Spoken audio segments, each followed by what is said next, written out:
কি অবস্থা সবার? এই তো ভালো, তোর কি অবস্থা? এই তো ভালো। কারণ আমি একটু নুহাসের সাথে কথা বলবো, তোর একটু যা 2 মিনিট যা।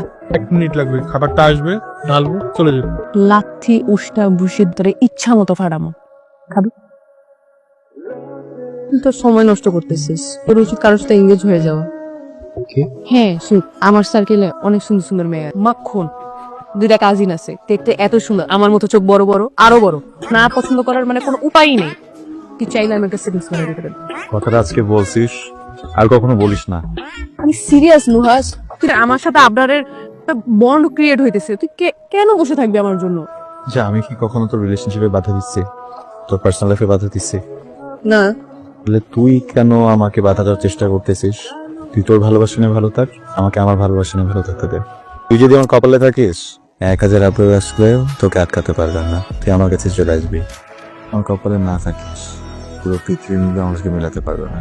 ভাই রে ভাই, তোর মতন যদি একটা পাইতাম, আবরার যদি এমন হইতো। তাহলে আমার বিয়ে কর। হ্যাঁ শালা। বন্ধু হইলাম জামাই হওয়ার জন্য, শালা বানাই দিলি।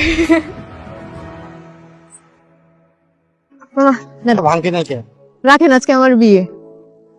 আপনি যে নাম্বারটিতে কল করেছেন এই মুহূর্তে ব্যস্ত আছে।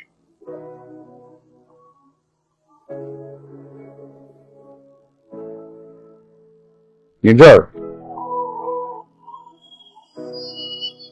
কি হয়েছে তোর? হাতেছিস কেন? কেউ কিছু বলছে? কি কেউ কিছু করছে? কি হয়েছে? মন খারাপ করিস না। বিয়ে করবি আমাকে? দাও, আবার কই? তোকে যেটা জিজ্ঞেস করছিস সেটা বল, বিয়ে করবি আমাকে?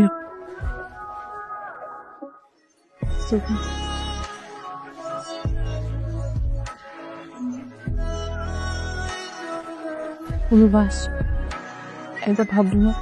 আমার ভাবনা তো কবে শেষ, কি ভাবতেছিস? আলহামদুলিল্লাহ।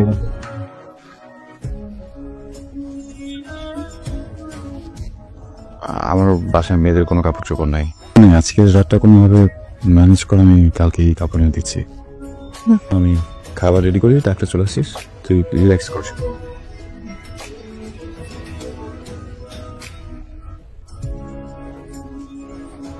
ফ্রি আছিস তুই? কথা বলতাম। বল। আলহামদুলিল্লাহ, আমি অনেক হ্যাপি আছি বুঝছিস। বিয়ের পর থেকে জীবনটা আরো সুন্দর লাগতেছে, কোনো প্রবলেম নেই। তারপর মনে হচ্ছে তোর সাথে একটু কথা বলা দরকার। জীবনের না একটা মানে আছে বুঝছিস, যেভাবে জীবনটাকে গোছাতে চাবি, যেভাবে জীবনটাকে দেখতে চাবি, একদম ওরকম না হলেও কাছাকাছি কিছু একটা জীবন তোকে দেবে। আমি আমার জীবনে সবচেয়ে বেশি ভালোবাসি তোকে, আমার জীবনে সবচেয়ে বেশি চাইছি তোকে। আজকে তুই আমার ওয়াইফ। আমি না সবসময় তোকে সুখী দেখতে চাইছি, বুঝছো? আমি তোকে হাসি খুশি দেখতে চাইছি। আবরের সাথে তোর কি হয়েছে আমাকে তো বলিস নাই। আমাকে কেন বিয়ে করছিস সেটা তো আমিও জিজ্ঞেস করি না। আমার মনে হচ্ছে সময় হলে তুই বলবি। আমি হাজবেন্ড হওয়ার আগে তো তোর ফ্রেন্ড, তাই না?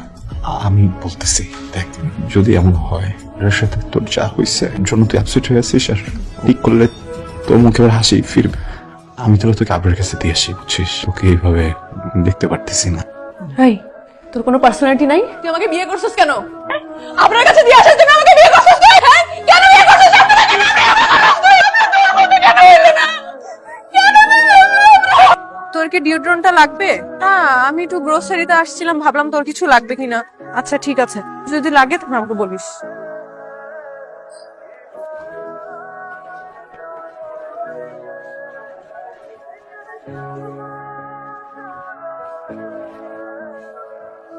পাগল নাকি? কি করছিলেন?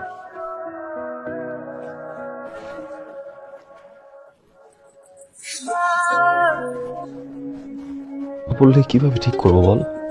আমি তো তোর হাজবেন্ড, আমার তো রাইট আছে, তাই না? তোর কাছে জিজ্ঞেস করো।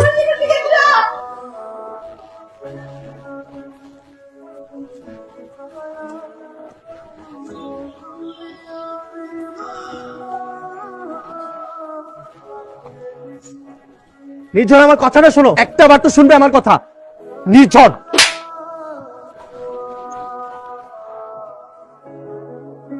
কিভাবে শুরু করব বুঝতেই পারছি না। যদিও গত কয়েকটা দিন আমি এটা নিয়ে ভেবেছি, তবুও তোমার সামনে দাঁড়িয়ে কেমন যেন স্বপ্নগুলো বারবার খেয়ে যাচ্ছে। কিছুটা এলোমেলো হলেও কি সঠিকটা বুঝে নেবে। নিশা তুমি তো জানোই বাবা ব্যবসায়ী হলেও গত কয়েক বছর ধরে অ্যাক্টিভলি পলিটিক্স করছে। সবকিছু কেমন যেন এলোমেলো হয়ে গেল। কেস মামলা এমন ভাবে প্রতিপক্ষ সাজালো, তাদের কেমন ভাবে পেঁচিয়ে ধরলো, আমরা কিছু বুঝে ওঠার আগেই আব্বা অ্যারেস্ট হয়ে গেল। বিশ্বস্ত সূত্রে খবর পেলাম যে শীঘ্রই আমিও অ্যারেস্ট হবো, এমনকি আমার মাও অ্যারেস্ট হবে। আমার মা কিডনির পেশেন্ট, আমি একদম নিরুপায় হয়ে গিয়েছিলাম। তখন শুধু একটা জিনিসই ভাবলাম, আমার যে করেই হোক আমার ফ্যামিলিকে সেভ করতে হবে, আমার তোমাকে সেভ করতে হবে। কারণ তোমার কোনো আইডিয়া নেই প্রতিপক্ষ কতটা ভয়ঙ্কর এবং নিষ্ঠুর। তারা আমাদের আশেপাশের কাউকে ছাড় দেয়নি, সবাইকে হেনস্থা করছে। আমার কাছে তোমার নিরাপত্তাটাই সবচেয়ে জরুরি। ম্যারিড আবরার। সত্যি করে বলো তো, তুমি কি নুহাসকে বন্ধুর বাইরে এখনো ভালোবাসতে পারবে? আমি জানি নুহাস অনেক কষ্ট পাবে, কিন্তু সময় এটাও বুঝবে যে তার এই কষ্টের বিনিময়ে তুমি ভালো থাকবে, আমি ভালো থাকবো, তোমার পরিবার ভালো থাকবে, আমার পরিবার ভালো থাকবে। এতগুলো মানুষের ভালো থাকার জন্য নুহাসের মতন বড় মনের মানুষটুকু নিশ্চয়ই মেনে নিবে। আমি নুহাসের চোখে দিয়ে তাকিয়ে বলবো, আমি আর তোর সাথে থাকবো না। আমার আগের প্রেমিক ফিরে এসেছে, আমি ওর কাছে চলে যাবো। এটা কি সম্ভব? এটা কি আমার করা উচিত? উচিত অনুচিতের ব্রেকেটে যদি তোমার আমার জীবন, আশা, ভরসা, ভালোবাসা বিসর্জন দিতে হয়, তোমার আমার একে অন্যের ক্ষত নিয়ে সারা জীবন বেঁচে থাকতে হয়, তাহলে সেই অনুচিত নিয়ে আমি ভাবতে চাই না। একটা বার ভেবে দেখো।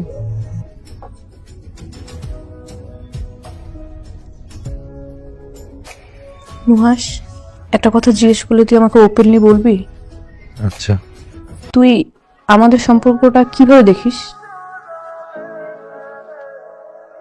ডে ওয়ান থেকে তুই সবকিছু জানিস, তাই না?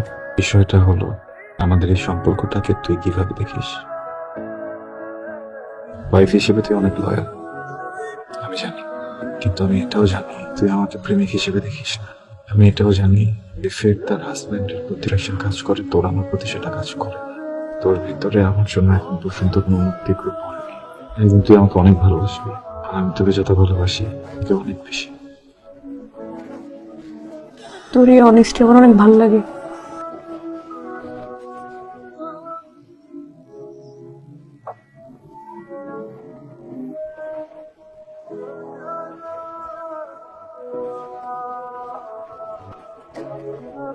কি ব্যাপার, মেইন গেট সবকিছু খোলা কেন? নির্ঝর, নির্ঝর তুই কি ওয়াশরুমে?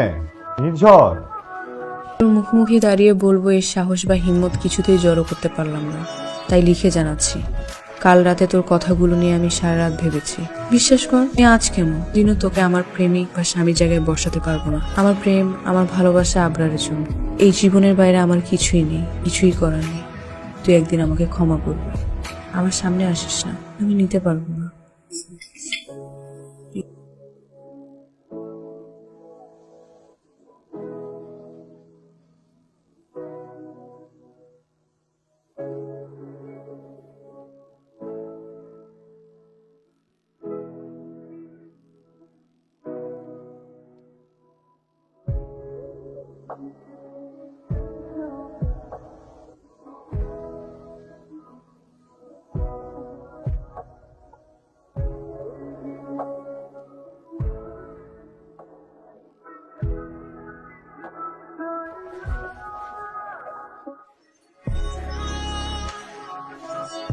শোনেন, যত তাড়াতাড়ি সম্ভব ডিভোর্স পেপারটা রেডি করেন।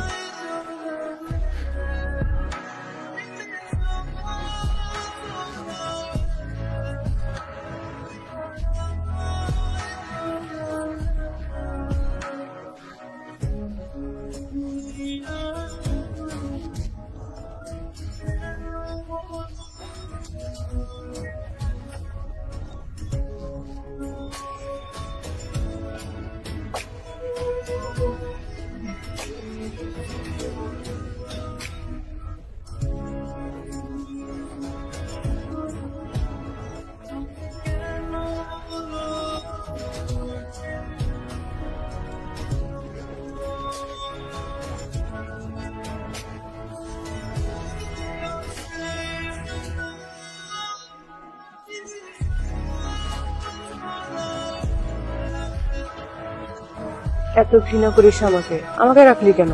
মেরে ফেলতি আমাকে, আমাকে জ্বালাই দিতি। তুই আমার জীবনে যে বিস্ফোরণ ঘটে আসছিস তার 1% বিস্ফোরণ তোর জীবনে ঘটাই গেলাম। আমি তোকে কখনো মাফ করতে পারবো না। আমি থাকিস।